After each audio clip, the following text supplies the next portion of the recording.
सद्दाम हुसैन एक ऐसा नाम जिसे आज से 20 साल पहले यूएस द्वारा फांसी पर चढ़ा दिया गया था, लेकिन यह नाम आज भी यूएस के रोंगटे खड़े कर देता है। 1990s और अर्ली 2000 में यूएस ने इराक को इन्वेड किया। किस बलबूते पर? यह बोलकर के वहां वेपन्स ऑफ मास डिस्ट्रक्शन है और सद्दाम हुसैन को मार गिराया। आज सवाल यह है, क्या यह एक प्रोपेगेंडा था? क्या सच में वहां WMD मौजूद थे?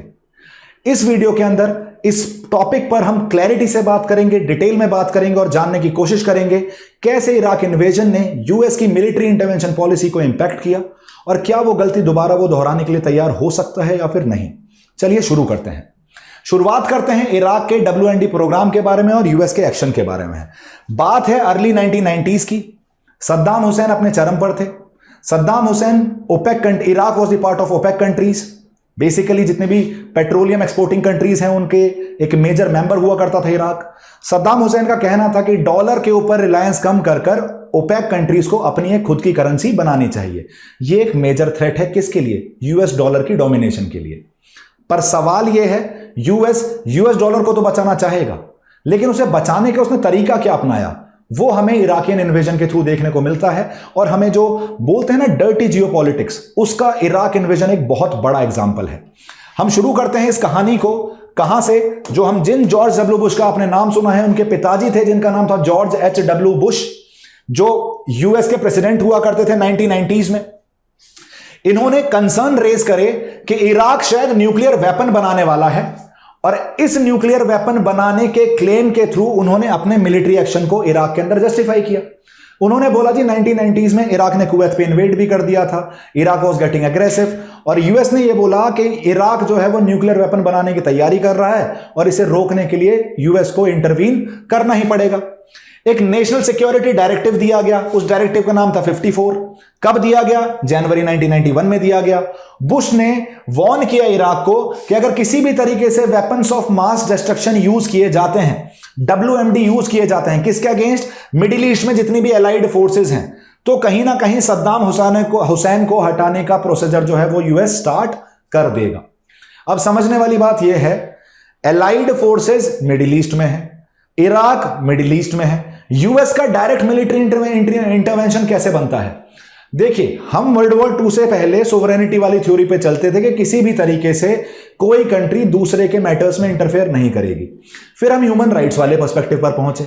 उसमें हमने बोला कि अगर ह्यूमन राइट्स वायलेशन होता है तो दूसरी इंटरनेशनल कम्युनिटी जो है वो इंटरवीन कर सकती है, लेकिन कौन सी international community? UN, international policeman, कोई स्पेसिफिक कंट्री नहीं। तो यूएस का मिलिट्री इंटरवेंशन वैसे भी जियोपॉलिटिकली जस्टिफाई नहीं किया जा सकता। मैं वापस रिपीट कर रहा हूं, पहले यह बोला गया सद्दाम हुसैन के बारे में कि भाई इराक जो है वो न्यूक्लियर वेपन बनाने वाला है। फिर यह बोला गया कि इराक किसी भी तरीके से अगर weapons of mass destruction use करता है एलाइड फोर्सेस के अगेंस्ट, तो सद्दाम हुसैन को हटा दिया जाएगा और यूएस जो है उसमें इंटरवीन कर सकता है। यूएस डायरेक्टली इराक के अंदर इंटरवीन कर सकता है। अब ये यूनाइटेड नेशन स्पेशल कमीशन बनाई गई और जो पोस्ट गल्फ वॉर, वो जो 1990s वाली वॉर थी, उसके बाद इराक के अंदर इंस्पेक्शन किए गए। टाइमलाइन इज 1991 से लेकर 1998 तक। मतलब इन 7 सालों के अंदर इराक को इंस्पेक्ट किया जा रहा था कि कहीं कोई वेपन ऑफ मास डिस्ट्रक्शन तो नहीं है इराक के अंदर, कहीं कोई न्यूक्लियर वेपन फैसिलिटी तो नहीं है इराक के अंदर। इसके लिए इराक ने क्या बनाया? एक यूएस इंस्पेक्शन रिजीम बनाई, जिसको क्या बोला गया? UN special commission.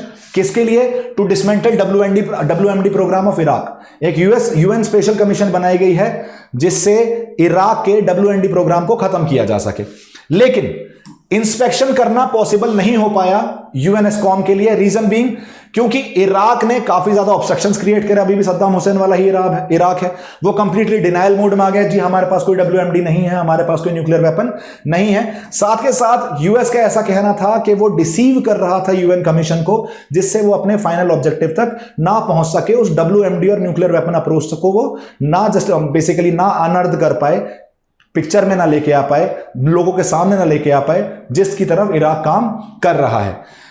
1998 के अंदर इस यूएन स्पेशल कमीशन के जो ऑपरेशंस थे उन्हें सस्पेंड कर दिया गया, क्योंकि इराक ने रिफ्यूज कर दिया कोऑपरेट करने से। 7 साल से इराक कोऑपरेट कर रहा है। 1998 में इराक ने मना कर दिया, भाई अब हो गया, 7 साल से तुम इंस्पेक्ट कर रहे हो, तुम्हें आयटा ऑफ WMD और न्यूक्लियर वेपन नहीं मिला है, तो तुम अब अपने घर जाओ।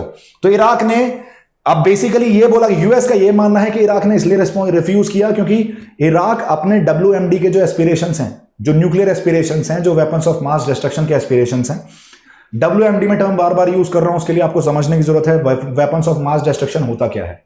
वेपन्स ऑफ मास डिस्ट्रक्शन होते हैं जिसमें जिस वेपन से यूज करके एक साथ बहुत सारे लोगों को नुकसान पहुंचाया जा सकता है, चाहे वो केमिकल वेपन हो, चाहे वो बायोलॉजिकल वेपन हो, चाहे वो न्यूक्लियर वेपन हो। तो इराक के ऊपर क्लेम किया जा रहा था कि केमिकल वेपन्स हैं इराक के पास, जिसके लिए उसके पास WMD कैपेबिलिटीज हैं और जिनको रोकना यूएस की रेस्पॉन्सिबिलिटी है। यूएस को हर हालत में इराक की मास डिस्ट्रक्शन कैपेबिलिटीज को रोकना पड़ेगा, अदरवाइज मिडिल ईस्ट में यूएस के इंटरेस्ट डायरेक्टली हर्ट हो सकते हैं। और सद्दाम हुसैन उनके लिए एक सबसे बड़ा हर्डल था, जिसे रास्ते से हटाने के लिए उन्होंने साम दाम दंड भेद सब अपनाया। जैसे ही 2001 में बड़े बुश के छोटे बुश आते हैं, जॉर्ज HW बुश के बेटे जॉर्ज W बुश 2001 में यूएस के प्रेसिडेंट बनते हुए दिखते हैं। इन्होंने जैसे ही 2001 में ऑफिस एज्यूम किया, सबसे पहले इन्होंने एक ज्यादा एग्रेसिव अप्रोच अपनाई इराक की तरफ। 1998 में वो इंस्पेक्शन खत्म हो चुका है, 3 साल बाद जॉर्ज W बुश आ चुके हैं, बिल क्लिंटन हट चुके हैं। ऐसे टाइम पे जो बुश का स्टैंड था इराक के ऊपर, वो अपने पिताजी की तरह थोड़ा सा एग्रेसिव दिखा।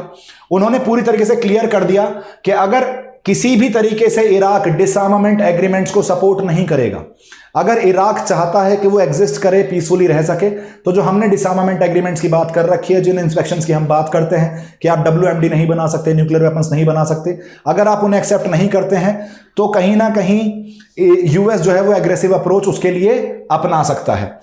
यूएस और यूके ने साथ मिलकर एविडेंस प्रोवाइड करे इंटरनेशनल ऑडियंस को कि किस तरीके से इराक जो है वो दुनिया को डिसीव कर रहा है कि उसके पास WMD नहीं है, जबकि उसके पास WMD है। तो यूएस और यूके इस टाइम पे कन्विंस कर रहे हैं भारतीय पूरी तरीके से इंटरनेशनल ऑडियंस को कि इराक को रोकना क्यों जरूरी है, क्योंकि उसके पास WMD वेपन्स हैं, लेकिन वो दुनिया को पागल बना रहा है, डिसीव कर रहा है थ्रू डिफरेंट टैक्टिक्स। और हमें उन टैक्टिक्स के अंदर नहीं फंसना है, हमें इराक को किसी भी तरीके से डिसआर्म करना ही पड़ेगा। डिप्लोमेटिक प्रेशर आया इराक के ऊपर, पूरे इंटरनेशनल ऑडियंस के सब सामने जब ये बात रखी गई तो इराक को प्रेशराइज किया गया, सद्दाम हुसैन को प्रेशराइज किया गया कि आपको इंट्रूसिव इंस्पेक्शंस अलाउ करने चाहिए। किसके द्वारा?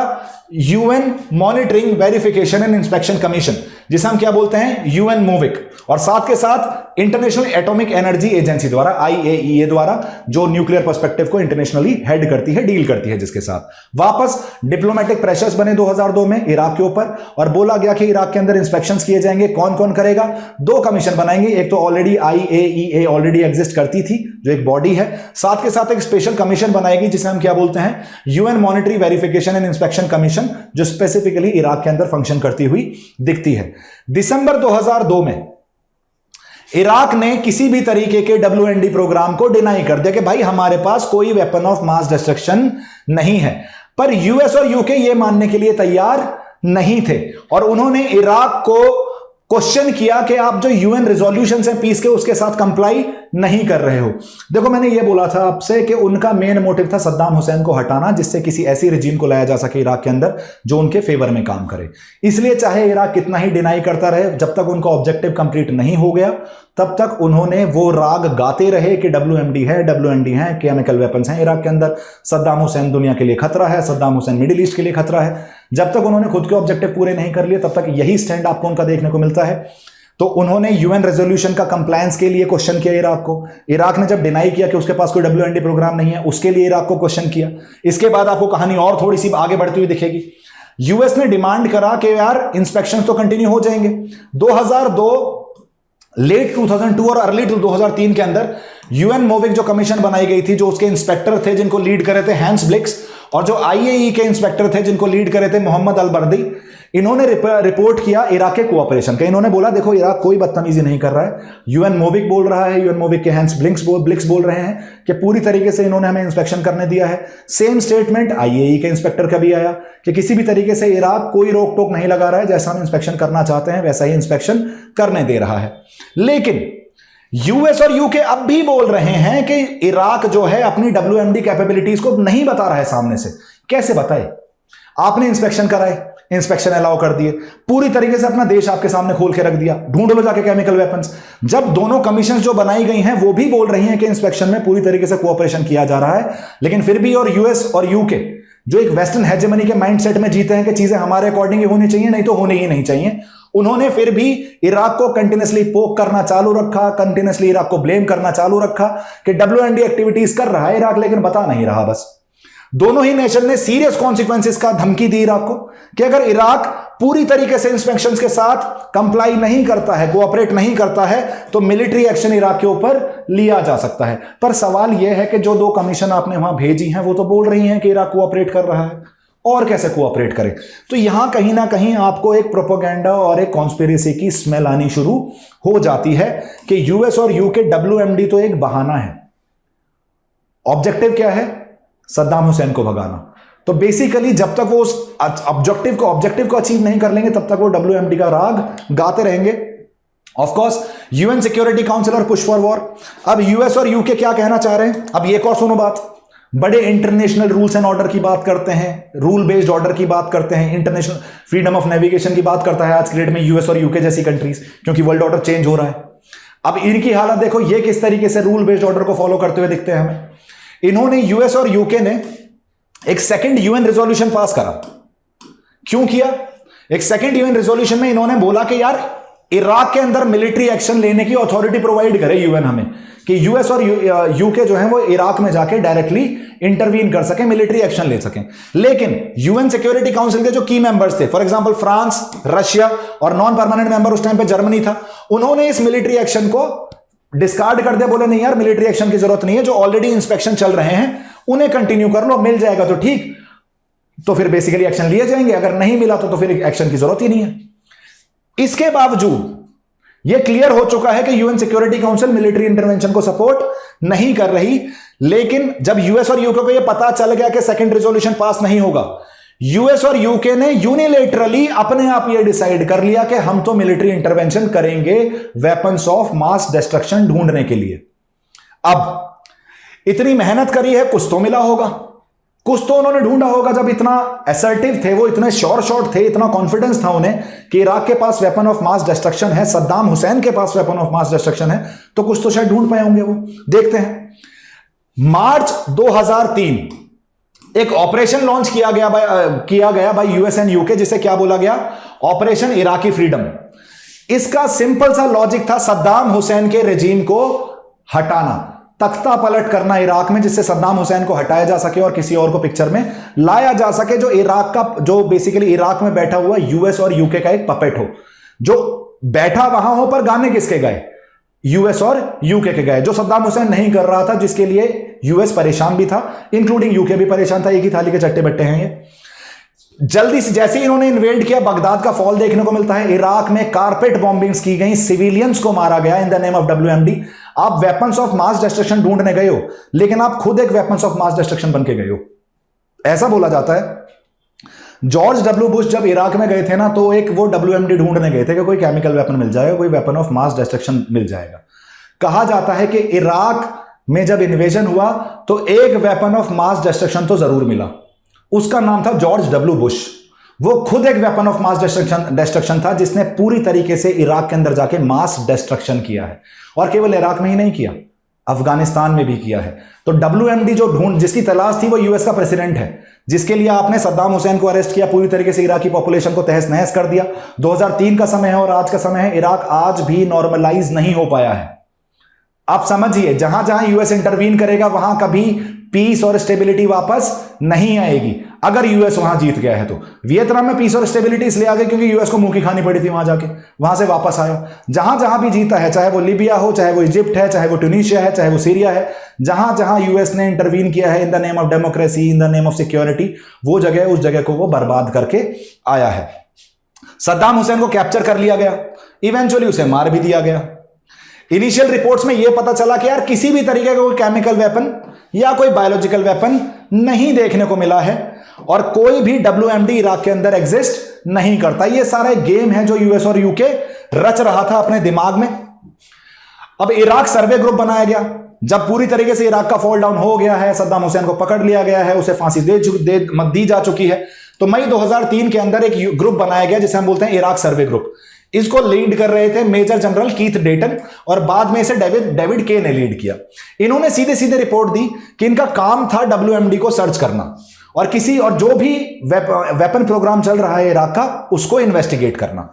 बहुत एक्सटेंसिव रिसर्च की गई, जितनी कोशिश यूएस कर सकता था WMD ढूंढने की उतनी कोशिश उसने की, लेकिन कोई भी एक्टिव WMD प्रोग्राम और स्टॉक पाइल इराक में उन्हें नहीं मिला, जिसकी वजह से एक बहुत बड़ी कंट्रोवर्सी राइज हुई। और प्री वॉर जो इंटेलिजेंस थी, जो जिसके ऊपर यूएस जंप कर रहा था, यूएस कूद रहा था, यूके कूद रहा था कि हमारे पास एक क्रेडिबल बेसिकली एविडेंस है, क्रेडिबल इंटेलिजेंस है जो बताता है कि इराक के अंदर आपको न्यूक्लियर वेपन और वेपन ऑफ मास डिस्ट्रक्शन देखने को मिलते हैं। तो इस प्री वॉर इंटेलिजेंस के ऊपर सबसे ज्यादा सवाल खड़े गए। सवाल खड़े होने चाहिए थे जॉर्ज डब्ल्यू बुश और यूएस के इंटेंशन पे। ये प्री वॉर इंटेलिजेंस तो बहाना था, पॉलिटिकली मोटिवेटेड था। आगे देखते हैं। अब ये इंटेलिजेंस की जो कंट्रोवर्सी उठी, सबसे पहले ये हुआ कि यार ये इंटेलिजेंस को यूज किया गया मिलिट्री इंटरवेंशन के लिए इराक के अंदर। इस इंटेलिजेंस को और कोई काम नहीं था, ये क्रेडिबल थी भी नहीं, लेकिन इस इंटेलिजेंस के दम पे तुमने पूरे एक देश की सोवरेनिटी को छल्ली छल्ली कर दिया। उस देश में जाके सिविलियंस की मौतें हुई इतनी, तुम खुद वेपन ऑफ मास डिस्ट्रक्शन बन गए। साथ के साथ ये जो अनरिलायबल सोर्सेज है ना, डिफेक्टर्स और इंफॉर्मेंट्स, इनके ऊपर जो आप रिलाई कर रहे थे, इनके ऊपर से पूरी तरीके से विश्वास उठ गया। क्वेश्चन किया जाने लगा क्या इतनी सी इंटेलिजेंस के बेसिस पे किसी दूसरी कंट्री की सोवरेनिटी को इन्वेड किया जा सकता है? क्या वहां के लोगों को मारा जा सकता है? आप लोगों को बचाने गए हो और लोगों को मार रहे हो। आप खुद वेपन ऑफ मास डिस्ट्रक्शन हो, पूरी दुनिया को आपने तहस नहस कर रखा है, लेकिन आप दूसरे के ऊपर एलिगेशन लगा रहे हो कि वो रूल बेस्ड ऑर्डर पे नहीं चल रहा है, जबकि आप खुद किसी रूल को मानते ही नहीं हो। समझ पा रहे हो? आज चाइना जो है वो सेम मेडिसिन यूएस को पिला रहा है, जो घुट्टी यूएस पूरी दुनिया को पिलाता हुआ आया था, आज की डेट में चाइना भी वही घुट्टी यूएस को पिला रहा है। तो यूएस को प्रॉब्लम हो रही है, तब वो रूल बेस्ड ऑर्डर की बात कर रहा है। दूसरी चीज, जब इन इंटेलिजेंस का असेसमेंट किया गया कि जो एल्यूमिनियम ट्यूब्स हैं जो इराक के बारे में की गई थी, या फिर जो यूरेनियम एक्विजिशन था अफ्रीका से, इन सबको डिस्क्रेडिट कर दिया गया कि ये सारी खबरें झूठी थी। और अब ये डाउट होना शुरू हो गया कि इस वॉर के पीछे आखिर रीजन क्या था, ऑब्जेक्टिव क्या था। जो रीजन मैंने आपको बताया, रीजन था सद्दाम हुसैन को हटाना, एक ऐसे पपेट को बिठाना इराक में जो ओपेक की एक सेपरेट करेंसी की बात ना करे, वो उस करेंसी में डील करे जिसमें यूएस को फायदा मिले, दैट इज यूएस डॉलर्स। ऐसी एक और कहानी है। फॉर एग्जांपल, आपने लिबिया के गद्दाफी का नाम सुना होगा, वो भी एक डिक्टेटर थे। उन्होंने भी ये बोला था कि अफ्रीकन कॉन्टिनेंट को यूएस डॉलर की जगह किसमें डील करना चाहिए, यूएस की डॉलर को साइडलाइन करके अपनी अफ्रीकन करेंसी में डील करना चाहिए। थोड़ा टाइम बाद क्या हुआ, गद्दाफी डिक्टेटर है, लिबिया के अंदर डेमोक्रेसी आने चाहिए, गद्दाफी मर गए। तो जब भी आप यूएस के इंटरेस्ट को हर्ट करोगे तो किसी ना किसी तरीके से वो आपकी कंट्री में इंटरवीन करके आपके देश को बर्बाद कर देगा। लिबिया 2011 में माना जाता था one of the highest standard of living है, आज की डेट में 13 साल हो चुके हैं, अभी भी सिविल वॉर चल रही है लिबिया के अंदर। तो आप समझ पा रहे हो, जहां जहां यूएस ने इंटरवीन किया है वो जगह बर्बादी की तरफ ही मूव की है, चाहे वो इराक हो चाहे वो लिबिया हो। अब ये जो सेलेक्टिव यूज ऑफ इंटेलिजेंस था ये जो डिस्टॉर्टेड इंटेलिजेंस थी, इसके लिए यूएस और यूके को काफी हद तक क्रिटिसाइज किया गया। उसमें यह बोला गया कि तुमने इंटेलिजेंस का यूज किया है अपने केस को स्ट्रांग करने के लिए कि जिससे तुम मिलिट्री इंटरवेंशन कर सको। दूसरी चीज यह भी बोला गया कि इंटेलिजेंस को सेलेक्टिवली यूज किया गया, पॉलिटिकल प्रेशर्स के अंडर इंटेलिजेंस को बनाया गया। मतलब वो जो इंटेलिजेंस रिपोर्ट्स आई हैं वो नेचुरल रियल रिपोर्ट्स नहीं है, पॉलिटिकल प्रेशर डाल के आपने ऐसी इंटेलिजेंस रिपोर्ट बनवाई जिससे आप अपने इराकी इन्वेजन को जस्टिफाई कर सको। जितने भी कांग्रेशनल और पार्लियामेंट्री जो इन्वेस्टिगेशन हुई उसके बाद उसमें यह पता चला कि इंटेलिजेंस को मैनिपुलेट किया गया है जिससे इन्वेजन ऑफ इराक को जस्टिफाई किया जा सके। पर अच्छी बात यह है कि हमें यह समझ में आया कि वेपन ऑफ मास डिस्ट्रक्शन तो है, वो है यूएस का प्रेसिडेंट जॉर्ज डब्ल्यू बुश, ना कि सद्दाम हुसैन, जो अपने देश में रह रहा था, अपने देश के इंटरेस्ट की बात कर रहा था और उसका पूरा हक था बीइंग अ सोवरेन कंट्री कि वो अपने इंटरेस्ट की बात कर सके। लेगेसी अगर देखी जाए कि इस इराक वॉर जो वेपन ऑफ मास डिस्ट्रक्शन का जो डिबेट है, इसका हमें क्या सीखने को मिलता है, इससे हम क्या सीख सकते हैं। सबसे पहली चीज, यूएस और यूके की जो फॉरेन पॉलिसी है उस पे सवाल खड़े हुए कि ये क्या फॉरेन पॉलिसी है। सोवरेनिटी चिल्लाते हो, रूल बेस्ड ऑर्डर चिल्लाते हो, बड़े भारी लिबरल कंट्री बनते हो, लेकिन जब किसी और की लिबर्टी की बात आती है तो आपके सारे जो लिबर्टी वाले, जो राइट्स वाले पर्सपेक्टिव हैं, नेचुरल राइट्स वाले पर्सपेक्टिव हैं, जो लॉकियन स्टेट बने घूम रहे हो तुम, वो सब खत्म हो जाता है। दूसरी चीज, जब WMD नहीं मिले इराक के अंदर तो ये भी बोला गया कि ये जो इंटेलिजेंस गैदरिंग और एनालिसिस है और ये जो पॉलिटिकल अकाउंटेबिलिटी है, इस पे सवाल खड़े होने चाहिए। कहीं ये इंटेलिजेंस केवल पॉलिटिकल ऑब्जेक्टिव्स को भी अचीव करने के लिए तो यूज नहीं की जा रही, जैसे यूएस ने इराक के केस में की, जैसे यूके ने इराक के केस में की। अब एक ये है कि military intervention intelligence transparency, war के एथिक्स, प्रीएम्प्टिव वॉर जो हैं, इन्हें किस तरीके से फंक्शन करना चाहिए, क्या किसी देश को अलाउ करना चाहिए कि वो दूसरे देश में जाके इंटरवीन कर दे in the name of human rights, in the name of weapons of mass destruction. तो सवाल यही है आज के डेट में, माना हमने सोवरेनिटी की थ्योरी पे हम नहीं चलते हैं, एक आइडियलिस्टिक वर्ल्ड है, यूएन एक इंटरनेशनल पुलिसमैन है, वो सबको सहमति बना के चलता है सबकी, लेकिन अगर कोई एक ऐसा देश उठना शुरू हो जाए जो यूएन से भी अपने आप को ज्यादा बड़ा समझना शुरू कर दे, जिस टाइम पे 1991 से 2008 तक एक यूनिपोलर वर्ल्ड था, यूएस की हेजेमनी को कोई चैलेंज नहीं कर सकता था, और उसका इंपैक्ट क्या देखने को मिल रहा है आपको, Iraqi invasion, Afghanian invasion, and eventually उसके बाद Libyan invasion, Tunisian invasion, Syrian invasion, Yemen के अंदर हाउदीज को जो आपको देखने को मिल रहा है, इसमें भी आपको यमनीज गवर्नमेंट को यूएस सपोर्ट करता हुआ दिख जाता है अलॉन्ग विद साउदीज। तो आपको समझने की जरूरत है कि हमें यूएस की फॉरेन पॉलिसी को भी समझने की जरूरत है कि अगर उसे क्रेडिबिलिटी बनानी है, अगर उसे क्रेडिबल गवर्नमेंट की तरह रिकॉग्नाइज होना है इन फ्यूचर, क्योंकि समय हमेशा एक जैसा नहीं रहने वाला, पावर शिफ्ट करेगी और पावर ऑलरेडी शिफ्ट कर रही है टुवर्ड्स द एशिया। अगर आप अपने आप को क्रेडिबल प्लेयर की तरह दिखाना चाहते हैं तो आपको ये अपने पुराने रंग ढंग छोड़ने पड़ेंगे और सबके इंटरेस्ट को साथ में लेकर चलना पड़ेगा, केवल अपने इंटरेस्ट के बेसिस पे आप नहीं चल सकते। तो this was all about Iraqi invasion, जो मैंने आपको समझाया। आई गेस आपके लिए क्लैरिटी आ चुकी होगी, आपको समझ में आ चुका होगा। This was all from my end. Subscribe to our YouTube channel for such informative videos. Thank you so much guys and have a good day.